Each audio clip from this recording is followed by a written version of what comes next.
Hello बच्चों, मैं Basant Kumar Gupta.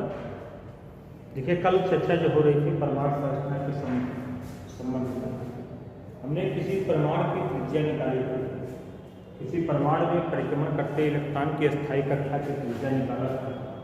R बराबर h स्क्वायर एप्सिलॉन 0 बटे पाई जेड की इंटू क्या बताया था, यह स्थायी कक्षा में घूमती किसी परमाणु की, और हाइड्रोजन परमाणु की बात करेंगे जेड का मान 1 कर देंगे। अब आता है स्थायी कक्षा में इलेक्ट्रॉन का वेग क्या है। तो आपको ये मालूम होगा कि स्थायी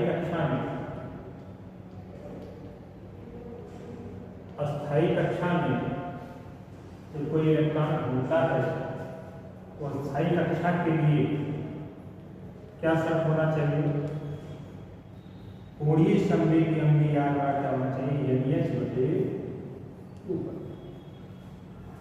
इसमें से v का मान निकालिए, हो जाएगा NH बटे 2 पाई m r का मान रख दिए, जो मान हमने निकाला है पहले कल वो मान रखिए। r का मान रखने पर इस r का मान रखेंगे तो r का मान यहाँ रख दीजिए, क्या हो जाएगा v बराबर NH बटे 2 पाई m।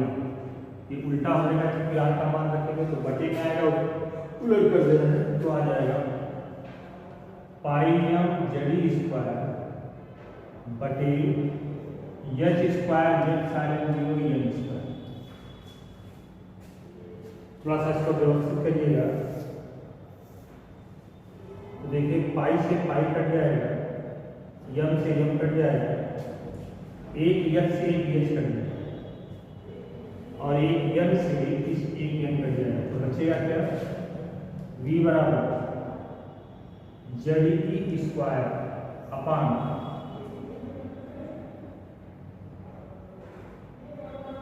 Z square upon 2h epsilon 0 into n। Z square 2h epsilon 0 into 1। इसको थोड़ा सा व्यवस्थित लिखेंगे तो v बराबर Z square upon 2h epsilon 0 into 1। ये हाइड्रोजन, किसी भी हाइड्रोजन सदृश किसी परमाणु में इलेक्ट्रॉन स्थायी कक्षा में परिक्रमण करते किसी इलेक्ट्रॉन के वेग का फार्मूला है। आप इस फार्मूले से देखेंगे कि v प्रोपोर्शनल 1/, यानी n अगर बढ़ेगा, कक्षा की क्रम संख्या बढ़ेगी तो वेग क्या हो जाएगा, घटता जाएगा, डिक्रीज होता है। अगर हम हाइड्रोजन परमाणु की बात करें, हाइड्रोजन परमाणु के लिए, तो हाइड्रोजन परमाणु के लिए जेड क्या होता है, 1 होता है। मान रखेंगे तो v बराबर क्या है, जेड का मान रखेंगे तो e square upon 2h epsilon 0 into 1। ये हाइड्रोजन परमाणु के स्थायी कक्षा में घूमते किसी इलेक्ट्रॉन के लिए, ठीक है। इसी फार्मूले में देखिए ध्यान से, इसी फार्मूले में अगर हम n का मान रखते हैं, अब e का मान रखते हैं, h का मान रखते हैं, एप्सिलॉन 0 का मान रखते हैं, तो n बराबर 1 के लिए अगर हम बात करें, z बराबर 1 तथा n बराबर 1 के लिए हम बात करें, इसी में देखेंगे n बराबर हाइड्रोजन परमाणु की अस्थायी कक्षा की, क्योंकि पहली कक्षा में इलेक्ट्रॉन की वेग की बात करें तो v का मान जब रखेंगे तो लगभग आपका 2.19 लगभग पूरे 10⁻⁶ मीटर पर सेकंड। ये हाइड्रोजन परमाणु की पहली स्थायी कक्षा में इलेक्ट्रॉन का वेग लगभग 2.19 × 10⁻⁶ मीटर पर सेकंड। आगे इतना समझ में आप लोगों को। तो ये था अस्थायी कक्षा में इलेक्ट्रॉन के वेग निकालने के फार्मूले। तो ये तो त्रिज्या निकल गई, वेग भी निकल गया। तो वेग आपका क्या निकला, v बराबर Z square upon 2h epsilon 0 into 1।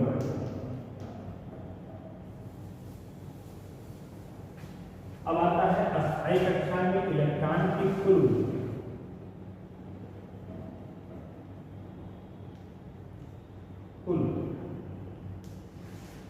Electron की कुल, देखिए अस्थायी कक्षा में इलेक्ट्रॉन जब घूमता है तो उसमें वेग होता है, तो कौन सी ऊर्जा होगी, उसमें गति ऊर्जा, ठीक है। और इलेक्ट्रॉन और नाभिक के बीच में एक आकर्षण बल काम करता है, उसके कारण उसमें एक ऊर्जा और नहीं रहती, उसको कहते हैं वैद्युत स्थिति होती है, यानी उसमें स्थिति ऊर्जा भी होती है। कुल ऊर्जा कैसे निकालेंगे, गति ऊर्जा प्लस स्थिति। तो मान लीजिए इस माध्यम द्रव्यमान का कोई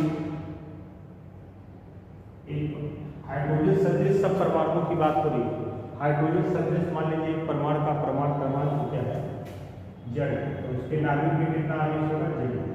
मान लीजिए इस माध्यम द्रव्यमान का एक इलेक्ट्रॉन यानी अस्थायी कक्षा में v वेग से परिक्रमा कर रहा है, तो v वेग से परिक्रमा कर रहा है तो उसकी त्रिज्या कितनी हो जाएगी, h स्क्वायर एप्सिलॉन न्यू बटे क्या हो जाएगा, pi Z e square into 1 by square, और उसका वेग क्या हो जाएगा, Z e square upon 2h epsilon nu into 1। ये त्रिज्या निकालने का फार्मूला है, ये वेग निकालने का फार्मूला। तब इलेक्ट्रॉन की गतिज ऊर्जा क्या होगी, अस्थायी कक्षा में इलेक्ट्रॉन की गतिज ऊर्जा,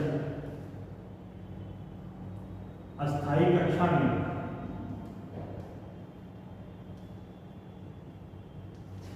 इलेक्ट्रॉन की ऊर्जा गतिज ऊर्जा, तो गतिज ऊर्जा U बराबर क्या है, गतिज ऊर्जा के बराबर क्या हो जाएगी, हाफ mv स्क्वायर। मान रख दीजिएगा तो के बराबर क्या हो जाएगा, 1/2, या v का मान रखेंगे, स्क्वायर है तो स्क्वायर कर दीजिएगा, तो हो जाएगा z square into the power 4 upon 4h square, 4h square epsilon 0 square into ये m स्क्वायर नहीं लिख देते हैं, ये हो जाएगा m स्क्वायर। समझ में आया आपको, v स्क्वायर का मान रख दिया। थोड़ा सा अगर इसको व्यवस्थित लिखेंगे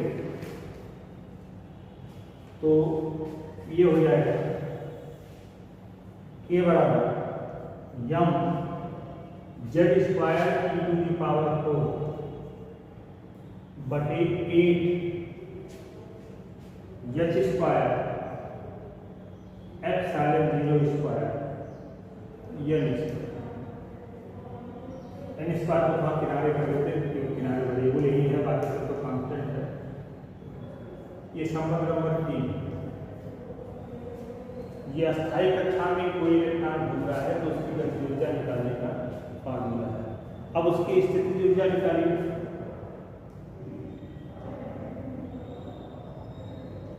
इलेक्ट्रॉन की स्थितिज ऊर्जा। अब स्थितिज ऊर्जा कैसे निकालेंगे, देखो थोड़ा सा दिमाग लगाइएगा। U बराबर स्थितिज ऊर्जा कैसे निकालें, तो स्थितिज ऊर्जा निकालने का तरीका होगा, जैसे आपका नाभिक पर कितना आवेश है, +z, और इलेक्ट्रॉन पर आवेश -, इनके बीच की दूरी r है, ये द्वितीय कक्षा में हो रहा है, तो इलेक्ट्रॉन और नाभिक के बीच एक आकर्षण बल लगेगा, ठीक है। यही वैद्युत बल भी पड़े होंगे, दो आवेश अगर एक Q1 Q2 स्मॉल r दूरी पर स्थित है और वो एक मिलकर निकाय बना रहे, तो निकाय की स्थिति ऊर्जा U बराबर 1/4 पाई एप्सिलॉन 0 Q1 Q2 बटे r। तो यहाँ भी देखो दो आवेश हैं, इनके बीच की दूरी स्मॉल है, तो इस स्थिति ऊर्जा U बराबर क्या हो जाएगा, 1/4 पाई एप्सिलॉन 0 Q1 का मान प्लस जेडी, Q2 का मान E माइनस बटे इनके बीच की दूरी कितनी हो जाएगी, स्मॉल। तो ये हो जाएगा कितना, U बराबर 1/4 pi epsilon 0 JD square, minus होगा तो माइनस को आगे कर दिया, U बराबर जेडी स्क्वायर बाई r का अगर मान रख दिया जाए, r का मान रखेंगे तो U बराबर हो जाएगा -1/4 पाई एप्सिलॉन 0 जेडी स्क्वायर। ये r का मान रखेंगे, यहाँ नीचे है तो उलट जाएगा ये, तो हो जाएगा आपका देखिए pi Z e square n square upon h square epsilon epsilon. इसको थोड़ा सा व्यवस्थित करिएगा कि पाई से पाई कट जाएगा और तो कुछ कटने वाला नहीं है। तो इसको आप सही करेंगे तो यू बराबर आपका आ जाएगा minus m Z square to the power 4 upon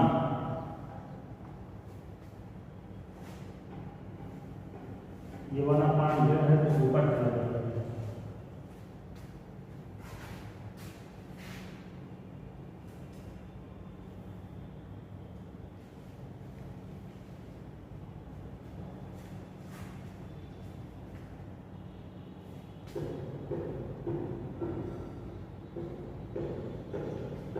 ये आपका यम है।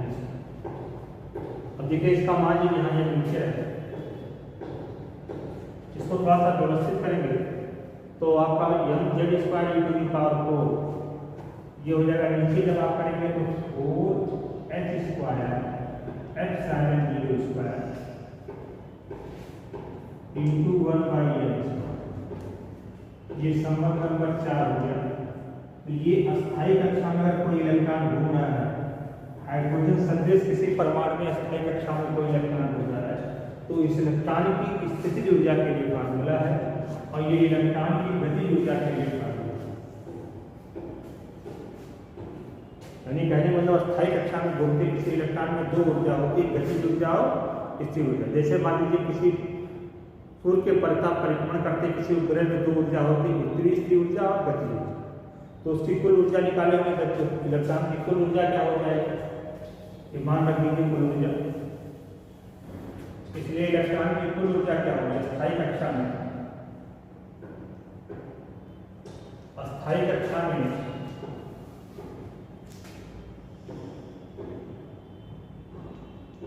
इलेक्ट्रॉन की कुल ऊर्जा E1। कुल ऊर्जा कैसे निकालते हैं, गतिज ऊर्जा प्लस स्थितिज। मान रखिएगा तो जब आप इनको मान रख के सेट करेंगे, ये सारे देखिए सारे दोनों मान एकदम सेम और थोड़ा सा यहाँ 1/8 है, यहाँ 1/4 है। जब इनको आप घटा उठाएंगे तो आपका आ जाएगा minus m Z square to the power 4/8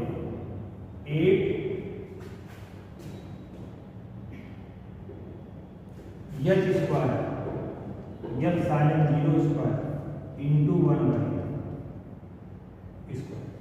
ये अस्थायी कक्षा में कोई इलेक्ट्रॉन अगर परिक्रमण कर रहा है तो उसकी कुल ऊर्जा ऋणात्मक। कुल ऊर्जा का फार्मूला है, आप ध्यान से अगर देखें तो कुल ऊर्जा ऋणात्मक का है। तो कुल ऊर्जा ऋणात्मक होने का क्या मतलब है, कुल ऊर्जा अगर ऋणात्मक है तो गतिज ऊर्जा कभी ऋणात्मक तो होती नहीं है। तो कुल ऊर्जा ऋणात्मक होने का मतलब स्थितिज ऊर्जा ऋणात्मक, और स्थितिज ऊर्जा ऋणात्मक होने का क्या मतलब हुआ, इलेक्ट्रॉन उस कक्षा से बद्ध रहे। बद्ध रहने का क्या मतलब हुआ कि स्वयं उस कक्षा को छोड़ के नहीं जाएगा। कब जाता है, जब उसको बाहर से अतिरिक्त ऊर्जा मिलती है तब वह एक कक्षा से अन्य ऊंची कक्षा में चला जाता है, वहाँ 10⁻⁸ तक रख के फिर वापस आता है।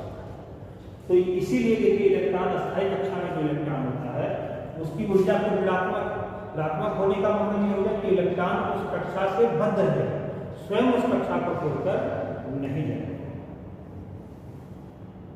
समझ में आ गया। तो अस्थायी कक्षा में इलेक्ट्रॉन की तो कुल ऊर्जा होती है, अस्थायी कक्षा में जो इलेक्ट्रॉन की कुल ऊर्जा होती है उसके लिए फार्मूला है। देखिए एक शब्द है रिडबर्ग नियतांक। रिडबर्ग नियतांक इसी को देखिए एक बहुत सिंपल शब्द में लिखा जाता है, तो मैं वो सिंपल शब्द बताता हूँ, उसको कहते हैं रिडबर्ग नियतांक। इसका उसको हम कैपिटल R से लिखते हैं। इसका मान होता है एच स्क्वायर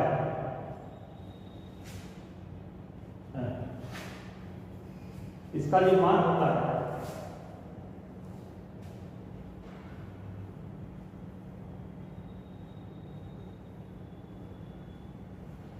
यम e⁴ upon 8 epsilon 0 epsilon 0 square CH3। इसको रिडबर्ग नियतांक कहते हैं। ये सब कांस्टेंट है, इलेक्ट्रॉन का द्रव्यमान है, इलेक्ट्रॉन का आवेश है, एप्सिलॉन 0 जानते हैं, C प्रकाश का वेग है, S का नियतांक है। तो इस पूरी वैल्यू को क्या कहते हैं? रिडबर्ग नियतांक कहते हैं, जिसका मान होता है 1.09 ×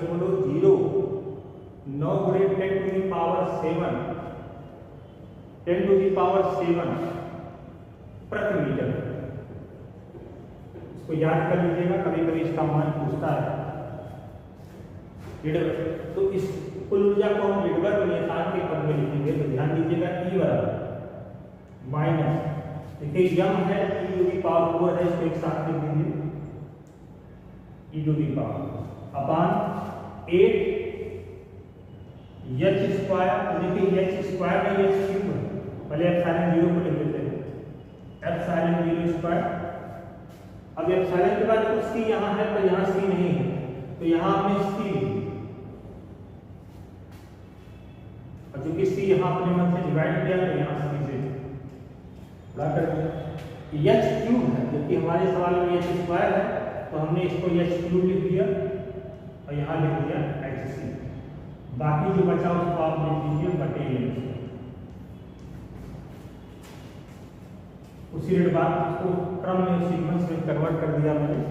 कुछ चीजें इसमें नहीं थी, वहां मैंने भाग दिया, यहाँ उल्टा कर दिया। और इस पूरे को लिख सकते हैं E बराबर, इस पूरे को लिख सकते हैं -r HC Z स्क्वायर बटे क्या हो जाएगा n square. HC Z square बटे, ये डायरेक्ट फार्मूला निकालिए, थोड़ा आसान है, आपको करने में आसानी है। ये वही चीज है, पर इसको थोड़ा सा इतना लंबा याद करने से अच्छा है कि आप एक समान छोटे शब्दों में इसको याद कर लें। जहां आप रिडबर्ग नियतांक है, इसका मान डायरेक्ट पुट कर दीजिएगा। अगर हम हाइड्रोजन परमाणु की बात करेंगे, हाइड्रोजन परमाणु ब्रैकेट में Z बराबर 1 के लिए E बराबर क्या हो जाएगा -RHC बटे n।